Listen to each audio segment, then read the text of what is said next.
বন্ধুসকল নমস্কাৰ। আজি আপোনালোকৰ মাজত নতুন এটা ভিডিঅ' আহিছোঁ। আপোনালোকে চাই আছে ফিনটেক ইণ্ডিয়া। ফিনটেক ইণ্ডিয়া হয় দি আমি নতুন এটা সাৰ্ভিস প্ৰভাইড কৰি আছোঁ। ৰেলেগিয়াৰৰ পৰা AVPS ID আমি প্ৰভাইড কৰি আছোঁ।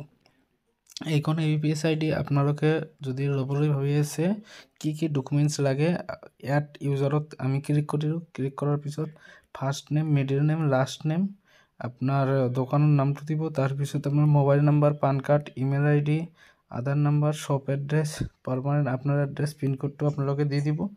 তাৰপিছত ষ্টেটটো আমি অসমত দিব পাৰোঁ। তাৰপিছত আপোনাৰ সিটিটো আপুনি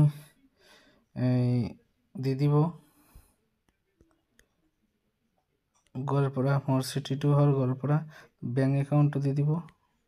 তাৰপিছত এইবিলাক দিয়াৰ পিছত আপোনাৰ সাবমিট কৰিলে আপোনাৰ হৈ যাব। তাৰপিছত আপুনি সেলফ KYC কৰিব লাগিব। এইটো আইডি লোৱাৰ পিছত সেলফ KYC কৰিলে আপোনাৰ আইডিটো এক্টিভেট হৈ যাব। আমাৰ অফিচৰ ফালৰ পৰা ভিডিঅ' KYC হ'ব।